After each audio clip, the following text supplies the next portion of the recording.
রাজধানীর গুলশান থেকে বরিশাল অভিমুখে সোমবার সকাল ৬টায় যাত্রা শুরু করেছেন প্রধানমন্ত্রী ও বিএনপির চেয়ারম্যান তারেক রহমান। যাত্রাপথে ভোরে অভিবাদন জানান দলের নেতাকর্মীরা।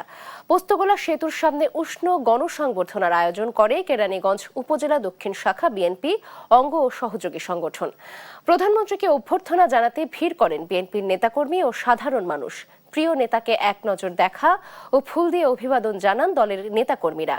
তারেক রহমানের এ সফরের মধ্য দিয়ে দক্ষিণাঞ্চলের মানুষের আশা পূরণ হবে বলে প্রত্যাশা নেতাকর্মী ও সাধারণ মানুষের।